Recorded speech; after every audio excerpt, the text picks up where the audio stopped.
श्लोक 7। अस्माकं तु विशिष्टा येता निबोध द्विजोत्तम नायका मम सैन्यस्य संज्ञार्थं तां ब्रवीमि ते। श्लोक का अर्थ। दुर्योधन अब अपनी सेना का प्रोत्साहनपूर्ण वर्णन सेनापति द्रोणाचार्य से कर रहा है।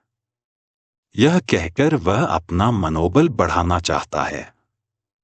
वह कहता है कि उसकी सेना में भीष्म, कर्ण, कृपाचार्य, अश्वत्थामा, विकर्ण तथा सोमदत्त का पुत्र भूरिश्रवण आदि हैं, जो युद्ध में सदैव विजयी रहे हैं।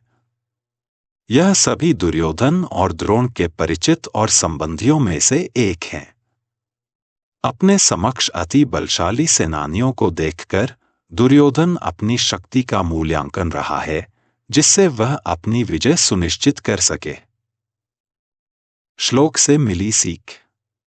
अपनी सेना के प्रति विश्वास दिखाना एक नेता का दायित्व है। स्थिति का आलोचनात्मक मूल्यांकन आत्मनिरीक्षण और सुधार का एक बेहतरीन तरीका है। हालांकि केवल तुलना के बजाय मूल्यांकन को अधिक विश्लेषणात्मक होना चाहिए। इससे गलतियों की संभावना कम हो जाती है। श्लोक 8। भवान् भीष्मश्च कर्णश्च कृपश्च समितिञ्जय अश्वत्थामा विकर्णश्च सोमदत्तिस्तथैव च। श्लोक 9। अन्ये च बहवः शूरा मदर्थे त्यक्त जीविता नानाशस्त्र प्रहरणा सर्वे युद्ध विशारदा। श्लोक का अर्थ। दुर्योधन सेना के सभी शूरवीरों का उसके प्रति निष्ठा के भाव का वर्णन करते हुए द्रोणाचार्य और स्वयं को आश्वस्त कर रहे हैं कि उन सभी के सेना में होने से उनकी विजय सुनिश्चित है। युद्ध के आरंभ होने का कारण बनने की वजह से अपने सेना और स्वयं को यह स्मरण कराना चाहता है कि उसने जो निर्णय लिया सही लिया। श्लोक से मिली सीख। जब व्यक्ति को महत्वपूर्ण कार्य में दूसरों पर निर्भर होना पड़ता है, तो एक दूसरे के प्रति विश्वास और समर्थन अति आवश्यक है। हमें हमेशा अपने समूह के सदस्यों के परिश्रम और समर्पण को स्वीकार करना चाहिए। एक नेतृत्वकर्ता चाहे कितना ही हार के निकट क्यों न हो, उसे अपने समूह के मनोबल को बढ़ाना चाहिए। श्लोक 10। अपर्याप्तं तदस्माकं बलं भीष्माभिरक्षितम् पर्याप्तं त्विद्मेतेषां बलं भीमाभिरक्षितम्।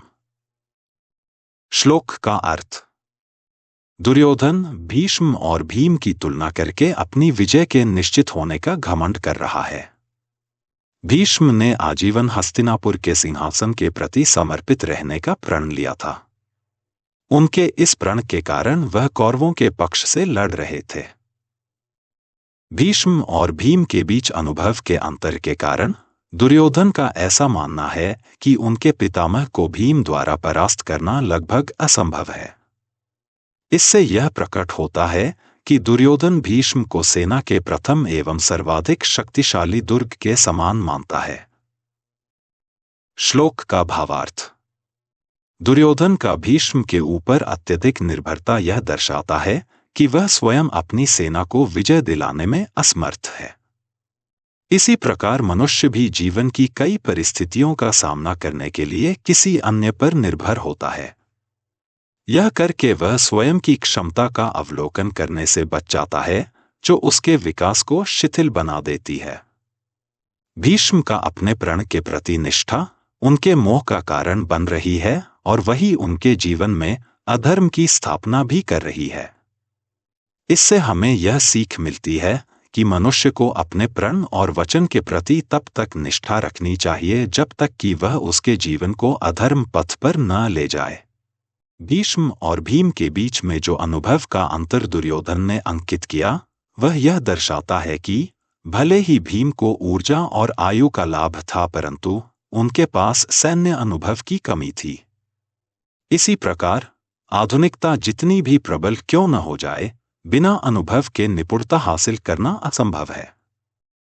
इसी प्रकार की बाकी सभी श्लोकों के अर्थ एवं उससे मिलने वाले ज्ञान पाने के लिए हमारे चैनल जीवन ज्ञानवर्धन को सब्सक्राइब करें ताकि आगे आने वाली सभी वीडियोस की नोटिफिकेशन आप तक पहले पहुंचे। अगर यह वीडियो आपको पसंद आया हो तो इसे लाइक करें और अपने परिवार और मित्रों को शेयर करें। यह वीडियो आपको कैसी लगी कमेंट सेक्शन में ज़रूर लिखें। आपके बहुमूल्य समर्थन से ही हमें ऐसी वीडियोस बनाने की प्रेरणा मिलती है। धन्यवाद।